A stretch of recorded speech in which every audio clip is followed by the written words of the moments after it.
সাথে মেম্বার থেকে শুরু করে আন্তর্জাতিক পরিমণ্ডল পর্যন্ত সব জায়গায় সততা এবং যোগ্যতা এবং দুর্নীতি মুক্ত ভাবে রাজ্য চালাতে পারে তার প্রমাণ 1 বছর 1 মাস।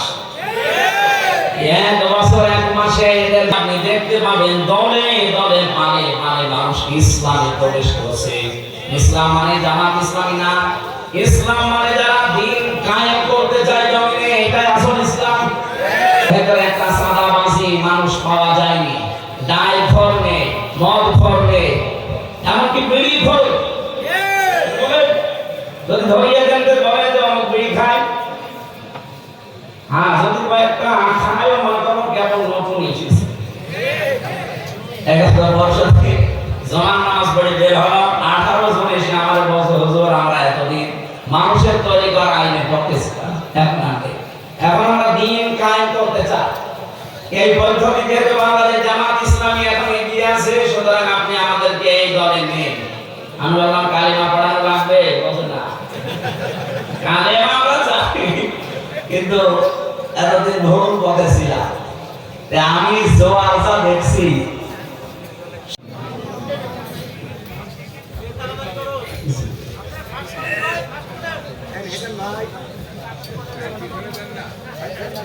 نتلو عليك من نبأ موسى وفرعون بالحق لقوم يؤمنون صدقت يا ربنا. عن أبي هريرة رضي الله تعالى عنه قال قال النبي صلى الله عليه وسلم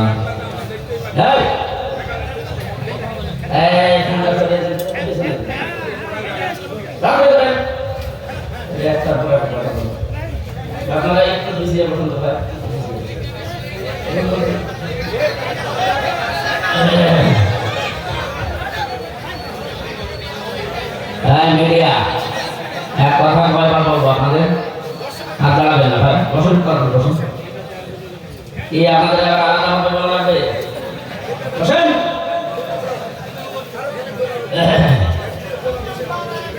كل أمتي يدخلون الجنة إلا من أبى قيل يا رسول الله من أبى قال رسول الله صلى الله عليه وسلم من أطاعني دخل الجنة ومن عصاني فقد أبى رواه مسلم. عن معاذ بن جبل رضي الله تعالى عنه قال قال النبي صلى الله عليه وسلم خذوا العطاء ما دام عطاء فإذا صار رشوة في الدين ولستم بتاركه يمنعكم الفقر والحاجة ألا إن بها الإسلام دائرة تدور مع الكتاب حيث دار ألا إن الكتاب والسلطان لا يفترقان فلا تفارق الكتاب إلى آخر الحديث رواه ابن ماجه. وقال تعالى في شأن حبيبي وما زادهم إلا إيمانا وتسليما. اللهم صل على سيدنا مولانا محمد.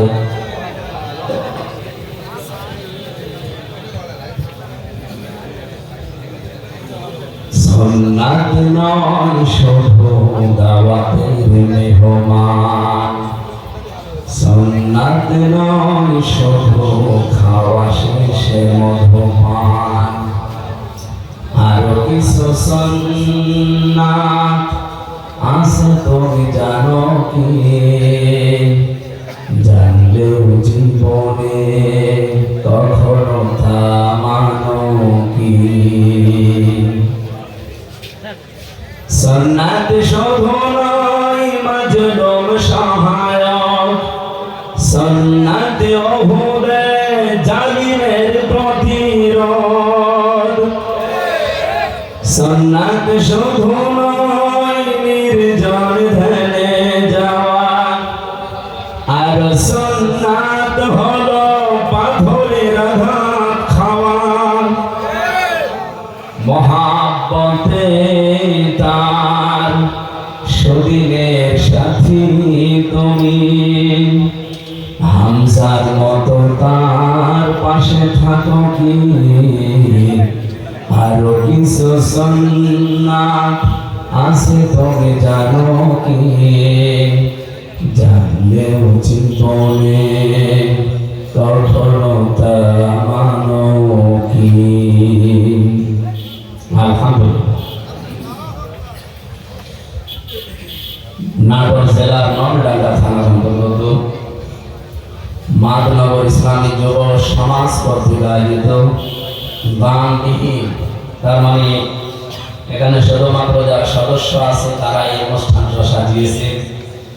যে সদস্য যারা কোরআন কারীম প্রচারের জন্য তাদের সময় এবং অর্থ দিয়েছে, কিয়ামতের দিন এই সময় এবং এই সম্পদের হিসাব আল্লাহ নেবেন না। এরকম ভালো কাজে আমাদেরকে আল্লাহ শরীক হওয়ার তৌফিক দেন।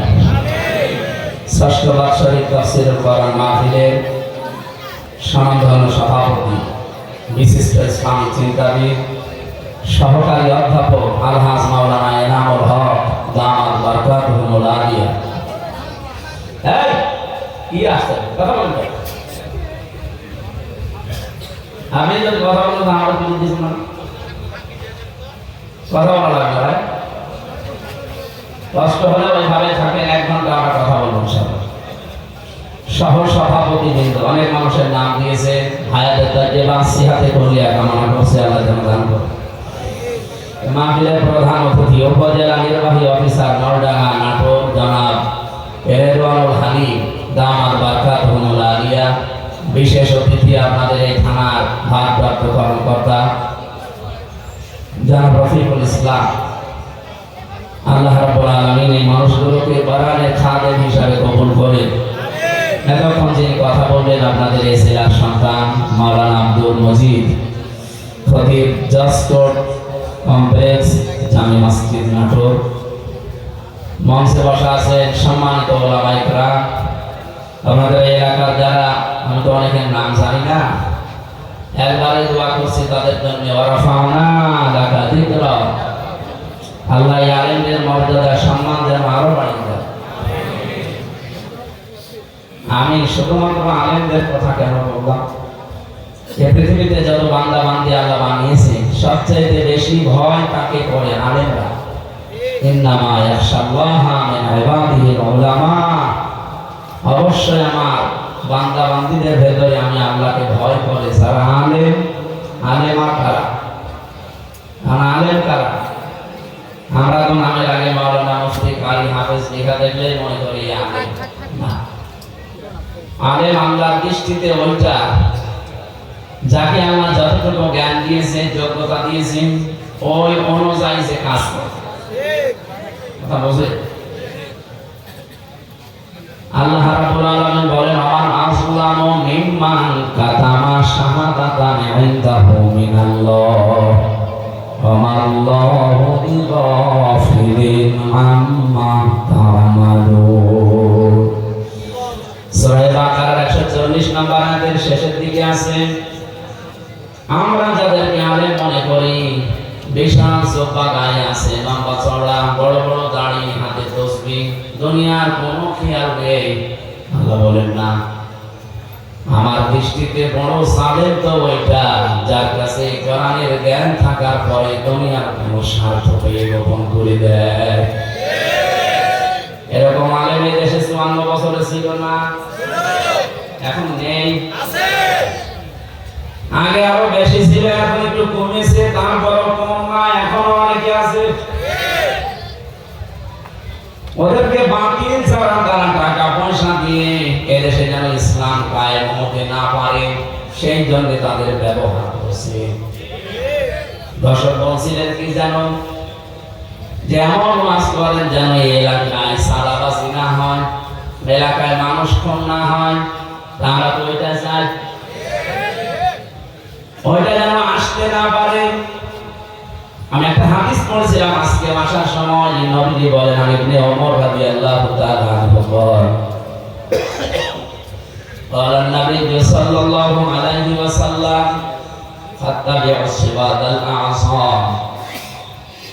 তোমাদের ভেতরে যাদের দ্বারা ইসলাম কায়েম করা খুব দ্রুত সম্ভব বলে মনে হয় তোমাদের, তোমরা তাদেরকে অনুসরণ করবা, সাহায্য করবা, পেছনে থাকবা।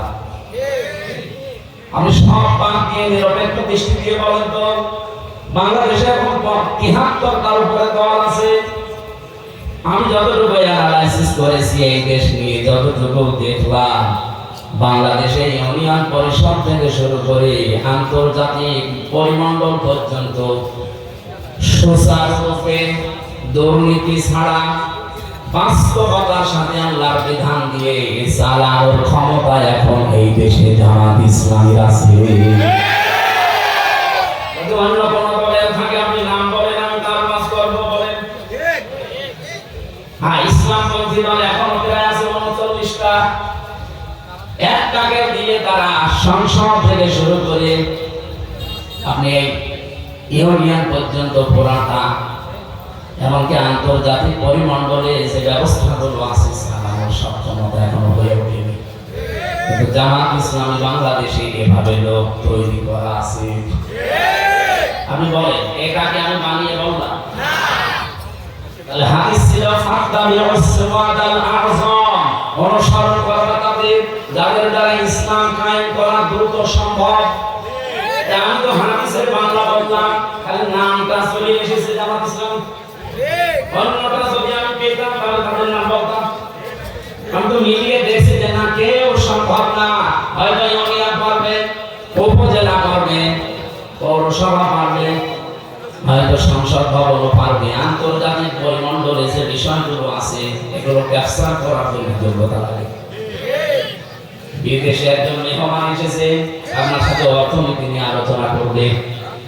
আপনাকে অর্থনীতি পুরাটাকে ইসলাম দিয়ে সুদ ভিত্তিক অর্থনীতি, ওটা ভেঙে চোর মার করে এটাকে বিজয় করা লাগবে। সে তো আপনাকে আসবে বড় বড় জায়গা থেকে এসে এমন এমন যুক্তি দেবে, আপনি তার ভাষাও বোঝেন না, তার যুক্তিও বোঝেন না। আপনি শুধু নিজের দেশ নিয়ে চলতে পারবেন। এতটুকু একটা দেশে প্রায় 18 কোটির উপরে আমরা মানুষ বাস করি। আমি বিশ্বের এমন দেশে গেছি, এই দেশের তুলনায় ওই দেশটা কম পক্ষে 7 ডবল বড়, অথচ মানুষ মাত্র 1 কোটি। ভারতের চাইতে 7 ডবল বড় একটা বিশাল দেশ, মানুষ মাত্র 1 কোটি। তাও বাংলাদেশের মানুষ সেখানে আছে 40 লাখ। আর ওই দেশের মানুষ বিভিন্ন জায়গা থেকে এসে হয়েছে 60 লাখ। অথচ দেশটা এই দেশের তুলনায় 7 ডবল বড়। আমি যখন জার্নি করতাম এই দেশটা, আমি পুরা এলাকা ঘুরে দেখলাম 1150 কিলোমিটার হয় টেকনাফ থেকে তেতুলিয়া। অথচ আমি ওই দেশে, এই প্রদেশ থেকে ওই প্রদেশে প্রায় 2200-3000 কিলোমিটার প্রতিদিন রান করেছি। এত বিশাল দেশ, মানুষের সংখ্যা মাত্র 1 কোটি। তারা যদি মনে করে না বিশ্বের কোন জায়গায় আমাদের ধারণা দেওয়ার দরকার নেই, আমরা নিজেরাই উৎপাদন করি, নিজেরা স্বয়ং সম্পূর্ণ আমরা পারবে, তারা দাবি পারবে না। আপনাকে বিভিন্ন দেশ থেকে খাবার নিয়ে আসা লাগবে, রসদ জোগানো লাগবে। আন্তর্জাতিক পরিমণ্ডলে যে ব্যবসা বাণিজ্য গুলো আছে, রেমিটেন্স যোদ্ধা যারা আছে, ওরা যদি সব বন্ধ করে করে যা তোর দেশে ফেরত যা, আপনি ভিক্ষা করে খাবেন। রোহিঙ্গারা তো আছে, যাই হোক আপনি রোহিঙ্গার বাবা হয়ে যাবেন। এটার বাস্তবতার দিকে তাকিয়ে বলছি ভাই, আমরা যা দেখতে পাচ্ছি এই হাদিসের আলোকে, ইউনিয়ন পরিষদের মেম্বার থেকে শুরু করে আন্তর্জাতিক পরিমণ্ডল পর্যন্ত সব জায়গায় সততা এবং যোগ্যতা এবং দুর্নীতি মুক্ত ভাবে রাজ্য চালাতে পারে, তার প্রমাণে 1 বছর 1 মাস। 1 বছর 1 মাসে এদের ভেতরে একটা সাদাবাজি মানুষ পাওয়া যায়নি। ডাই ফর্মে, মদ ফর্মে, এমনকি বিড়ি ফর্মে ধরিয়ে দেন তো বলে যে অমুক বিড়ি খায়,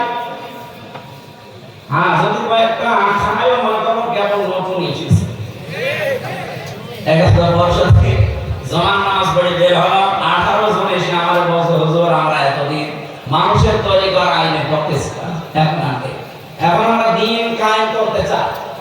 এই পদ্ধতি থেকে বাংলাদেশ জামাত ইসলামী এখন এগিয়ে আছে, সুতরাং আপনি আমাদেরকে এই দলে নিন।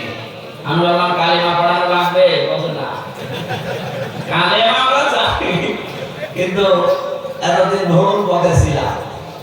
আমি জোয়ার যা দেখছি, সারা দেশে যে জোয়ার উঠেছে, সরা নসরের আয়াতগুলো মনে হচ্ছে আল্লাহ এই মাত্র বাংলাদেশে আবার নাজিল করবেন, বিশেষ করে ডাকসু আর চাকসুর পরে। অনেকে এখনো চাপাবাজি করছে, যা ডাকসু ডাকসু কি হয় কি হয়, মানে আপনার এত ভয় কেন? কোরআনে কারিমে আল্লাহ জানিয়েছেন, কোরআনের কথা তো আর মিথ্যা হওয়া সম্ভব না। ইযা জা নাসরুল্লাহি ওয়াল ফাত, যখন আসবে আল্লাহর সাহায্য, যখন আপনি বিজয় দেখতে পাবেন। আর বিজয়ের সূচনা কি, নমুনা কি, সিম্পটম কি, চিহ্ন কি, এগুলো আল্লাহ একটা একটা করে দিচ্ছেন। ওয়া রাআইতান নাসা ইয়াদখুলুনা ফি দীনিল্লাহি আফওয়াজা, আপনি হে নবী আপনি দেখতে পাবেন দলে দলে পালে পালে মানুষ ইসলামে প্রবেশ করছে। ইসলাম মানে জামাত ইসলামী না, ইসলাম মানে যারা দিন কায়েম করতে চায় জমিনে, এটাই আসল ইসলাম। এদেশে বহু ইসলাম আছে, যারা দিন কায়েম করতে চায় না, তারা বিরোধিতা করে। এই কথা বলেন না কেন? এখানে অনেক আলেম লেগে গেছে ইসলামী আন্দোলনের বিরুদ্ধে, একামতের দিন যারা কায়েম করতে চায় তাদের বিরুদ্ধে ফতোয়াবাজি পর্যন্ত অনেক নাম করা আলেম হচ্ছে। নাম ধরা লাগবে, এগুলো তাদের মুখের কথা না, ওদেরকে বলানো হচ্ছে। আপনি দেখেছেন এই দেশের একজন নাম করা পীর, সে পর্যন্ত স্ট্যাটাস দিয়েছে যে এতদিন আমরা জামাত ইসলামের বিরোধিতা করতাম, আওয়ামী লীগের আমি করি, ও সব বলে ফেলেছে যে ওদের ধোঁকাবাজিতে, ওদের প্রতারণায়, ওদের কথা মতো বিরোধিতা করতাম। এখন দেখছি এই দেশে ইসলাম ইউনিয়ন থেকে সংসদ পর্যন্ত পূর্ণাঙ্গ ভাবে চালানোর সব জায়গায় লোক আছে জামাত ইসলামের। অন্য কাউকে দিয়ে তারা পারবে না, অন্য কোন হুজুর পার্টিকে দিয়ে তো পারবেই না, এমনকি জেনারেলকে দিয়ে আপনি দেখবেন বাবা শাহজালাল সব হারাম হয়ে গেছে। আমরা কি ওই দৃশ্য দেখতে চাই? চ্যাম্পিয়ন হয়েছে পরপর কয়েকবার, এবার এই দেশ চ্যাম্পিয়ন হবে ইসলাম দিয়ে ইনশাআল্লাহ। এটা আমি নাম নিলাম না, কারণ আলেমদের একটা মর্যাদা আছে। এরা যদি ফিরে আসতে চায় তাহলে এরা আল্লাহর দরবারে আনবেন, আর যদি এই অবস্থায় থাকে এদের মরণ হবে বালাম বিন বাউলার মতো। আলেমদের মর্যাদা এত বেশি পড়েছে, আমি হাদিসে বিশ্বনবী জানিয়েছেন কিয়ামতের দিন। আমি এটা কয়েকদিন আগে আসলাম মদিনা থেকে, মদিনার ইমাম যিনি মসজিদে নববীর খুতবা দিচ্ছিলেন এলেমের উপরে, ওনার শেষ কথা ছিল এইটা। হাদিসটা উনি আরবিতে পড়ার পরে ব্যাখ্যা করছিলেন আবার আরবি দিয়ে।